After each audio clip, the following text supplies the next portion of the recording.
Hello, Graham. It's nice Hey, to have Paul. you here Yeah, again. thanks for having me, brother.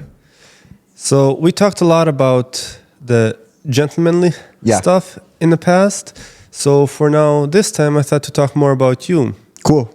So tell us about your business, about the whole studio that we are using right now to film this, Yes. and also about your new upgrades. Okay, thank you, bro. Yeah, so Toronto Podcasts, we've been alive for a year now, which sounds crazy.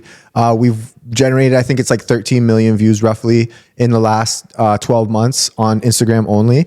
So then there's YouTube and there's TikTok and there's those platforms. Together, maybe, almost 20 million views, which is insane to say out loud because a lot. It feels crazy, to be honest, especially because we started with absolutely nothing. But yeah, we've had an unbelievable community together, like including yourself. We've had amazing events. We've had so much fun. Like, have you had fun in the last year creating content? Yes, I did. Yeah, so much fun, right? So Your party was amazing. thank you, bro. And I'm excited to have more of those in 2025, so I'll keep you updated on that. But yeah, so a few upgrades. We just got a new 65-inch TV, which people can't see, but it's on the wall today. That's going to allow people to do remote podcasting. Before we were pulling in a TV every time, it just got annoying kind of. So it's just more efficient, have a TV already on the wall. Now people can look right there and talk to people all over the world, which is interesting. Also, these new cameras, I like to call them Honda Civics because they're roughly the cost of a used Honda Civic each. And they're cinema level Sony FX3s, they're called, which is like Netflix approved cameras. Having a couple of those in the studio now, which is interesting. That's what we're shooting on for people to check the quality from before and after. I believe the quality was already really good. It was. We're showing that it was capable of going viral, creating the high quality clips. But this just brings us to another level now that's like cinema level, like we could be on television, like it's really high quality. So I wanted to do that not only for like the business and for myself, but for everyone who records here so they can have the absolutely best quality that they could possibly get in the city. Yeah, always adapting to the high quality. We are never going to stop evolving, adapting. And as we have seen, the high quality today already is slowly generating into 3Ds. So Exactly. for now, we can't go that far, but we can continue upgrading as you yourself did with these amazing cameras. Exactly, bro. And I think like as we move forward, we should always be trying to improve, right? Like that's part of growth. So the moment we sit still is the moment we stop, becoming better. And I just hope as young men, as ourselves, like we need to continuously grow until we're 100 years old, like, and even past then if we can survive that long, which hopefully we will. Yeah, like Thor told us that life is about growth. Life is about change. Exactly, bro. 100%. So hopefully we're always changing for the better. Sometimes people change for the worse. And I think that comes from being stagnant, from not testing new things. Like you should always be testing what works and what doesn't, as well as, taking risks. Like we should always take risks. I love this YouTube channel. It's called Yes Theory. And their main thing is called Seek Discomfort. And I really like that idea. Just like seeking discomfort, like trying to find what's hard and what's challenging. And then I think that gives us the ability to become better. Yes, exiting the comfort zone always leads to discomfort, as you say at first. I believe then it leads to fear. Then we have change, and then we finally have growth. Yes. And the growth layer, I believe, is the final, and we just never stop growing after that. So the whole idea of discomfort becomes comfortable. It does sound kind of contradictory, but that's really what it is. Both of us who have experienced that, we know how it feels. Exactly. I feel more comfort now when I'm seeking discomfort because I understand what's going to come from it. Let's make a childhood example of this. It feels like a video game, like you're on one of those quests.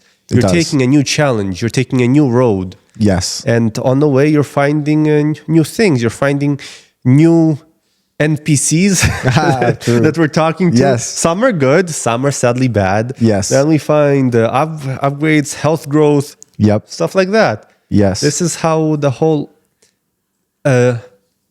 what did I call it a few seconds ago? You called it discomfort. I called it exiting the comfort zone. Exactly. Yep. The whole Mortal Kombat quest. Exactly, bro.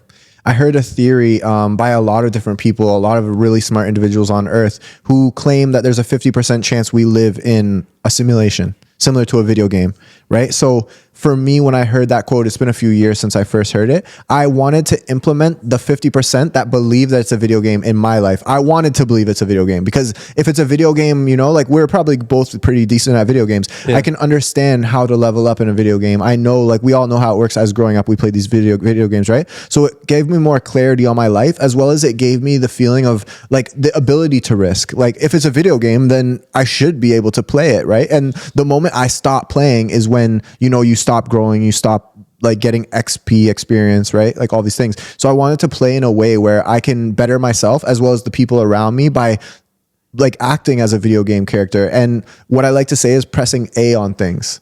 It's like if I see something and I enjoy it or I want to learn more about it, I need to press A on it, actually go up to it, interact with it, you know, like, and I heard a theory too that like the world is like naturally energy conserves itself, right? Like the energy is always going to run at the most efficient way because it doesn't want to waste itself, right? So what the theory was that I heard, and I'm forgetting who I heard it from. I wish I could shout them out, but the theory was that if we're not interacting with it, then it's not technically happening. So what we need to do is go around and keep an eye open for situations where there's like, say for instance, it's like a Zelda reference. There's like a mask store and there's a weird person out front. You got to talk to them and go buy a mask. It's like, if you don't make that decision to go up and talk to them, then you never get a mask. And that mask potentially could get you into the masquerade party or like a certain like type of environment where you would completely not know existed until you interacted with this person who leads you to this store, who leads you here and leads you here. Exactly. The worst thing we can do is just stay home and pretty much do nothing. Imagine if we're playing, be it Halo, be it Mortal Kombat, Crash Bandicoot, Mario, any of those games, and you're just standing in the same place and you're not moving anywhere. Exactly. Are you ever going to win the game that way? No. No. You're getting nowhere. You have to move. You have to find new people. You have to find new events. You have to find new resources. The game from which I learned was actually StarCraft. Cool. I really love that game because I like to play more as a general who just commands around. That's fun. Cool. Yeah, that is cool. I didn't really like playing as an individual that much. Yeah. That's very cool. And I do agree 100%. We need to get out there more. I think during the like pandemic times, everybody was locked in the house. I think we all lost a lot of experience during that time. But I think what some of us did was gain knowledge. Like during that period, we were reading, we were studying, we were figuring things out. So that as soon as the doors open, we went out as like a new character almost, like or a new, at least fresh slate that allowed us to like chase what we wanted. A lot of people, at least, you know, mostly I feel like our friend group did that. So then it's like, as we have now had a few years out of the pandemic, we've had a chance to really branch out and be ourselves, be the true character we want to be. And I think naturally we're both, I can see that happening to both of us. We're becoming the people we want to be, right? And that's important. Both of us are growing slowly but surely. Exactly. Just like if we're going to the gym, we're not going to grow all those extra muscles in one day or, well, not even 1 month. It's going to take generally a year to see the full differences. Yes, 100%. And for more things about your business, tell us exactly the type of guests that you invite to your business. Because apart from myself, what do you like people to talk to about on your podcasts? Yeah, I love producing in Toronto because we have such a diverse community. I always tell people it's the most diverse and creative city on earth. And I'll stand behind that. I really believe that. So being in Toronto is awesome because we have so many different industries and so many different cool people. A few of my favorite industries, just because I'm an entrepreneur myself, is the business industry. I love to hear like different points of view, different industries, different perspectives on how people grow their businesses. I think that's really interesting. I also think it's important for people to better themselves. So any self-improvement podcast like yourself, like you're helping people become better and better their environment. So I think those are very important, especially in today's society. I also like the women empowerment stuff. I like to see women empowering each other. I like to see their like different perspectives and points of view on things, which I think is very interesting. As well as like the cultural stuff. I really like learning about other people's culture, getting to know like how they look at things, their perspectives. So I think being in Toronto, we have all of those different industries, different podcasts, different environments around us. It's very interesting for me to help produce all of those environments, like produce Netflix, all those shows, because I learned more about those environments. So yeah, those are some of my favorite. And I think also just the creativity that I've found like in everyone's brain around me, it helps me become more creative. So they say naturally being around people that you want to be like, you're going to become like that. So it's very important to have good surroundings. And I think naturally we have that not only in the city, but in this studio as well. Yes, Toronto feels like a mini planet. It does, yeah. We have people from pretty much every country in just one city. 100%.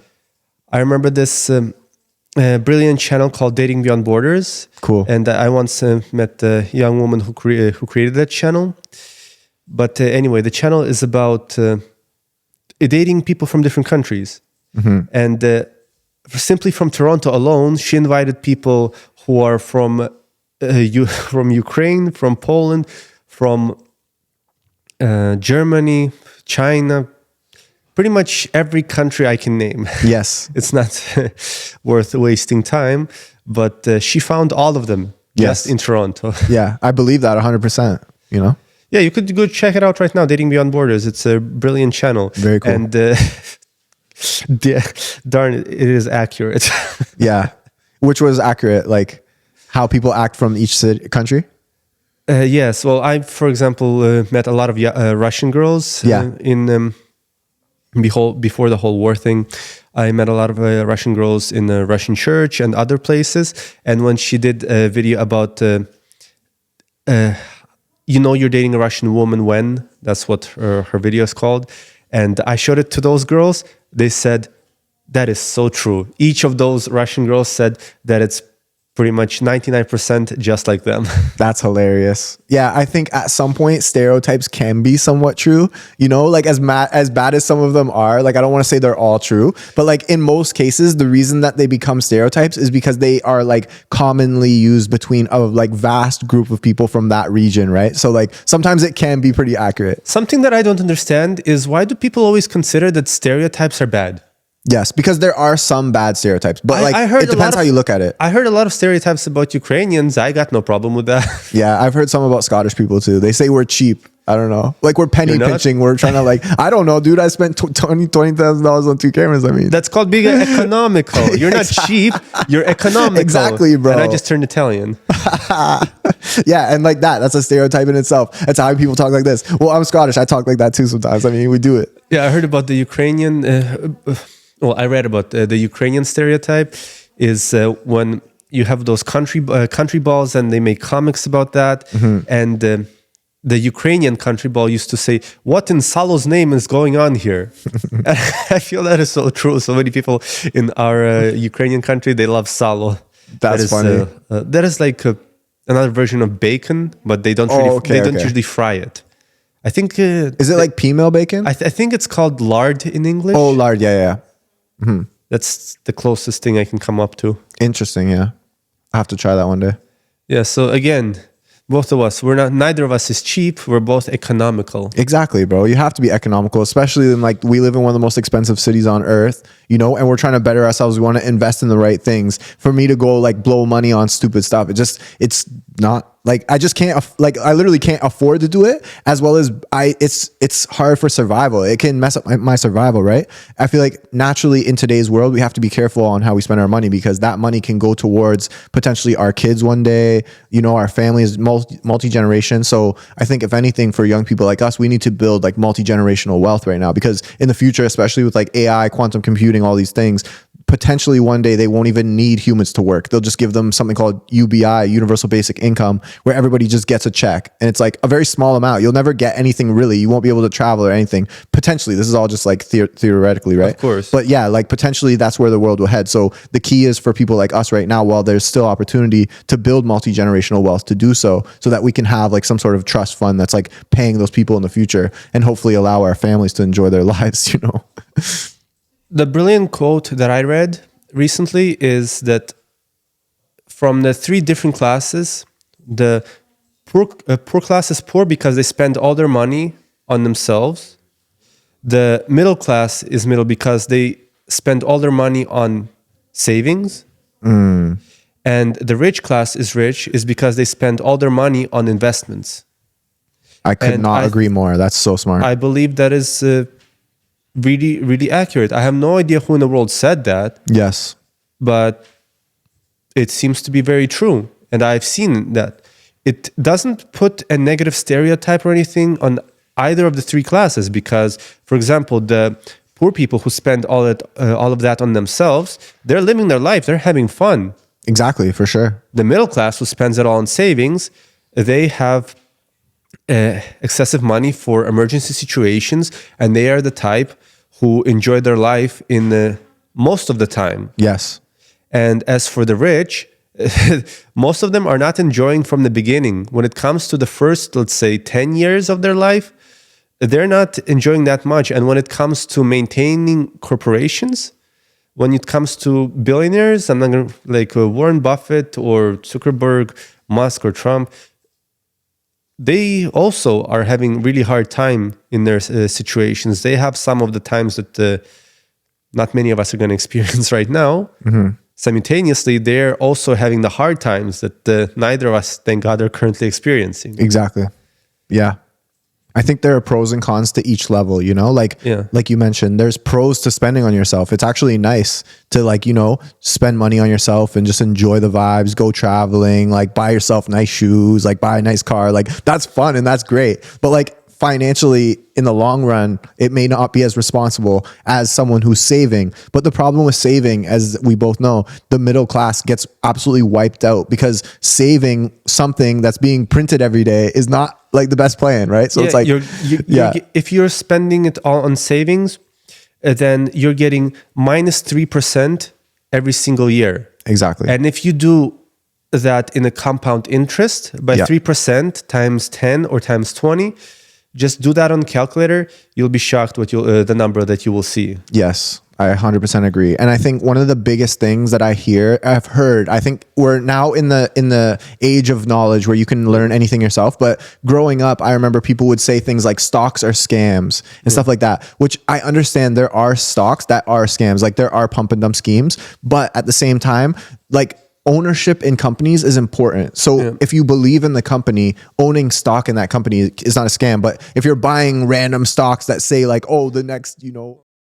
It was a really awesome conversation with you. I would enjoy talking approximately 5 more hours, but sadly we don't have that much time. That's okay. We'll be back another time. Yeah.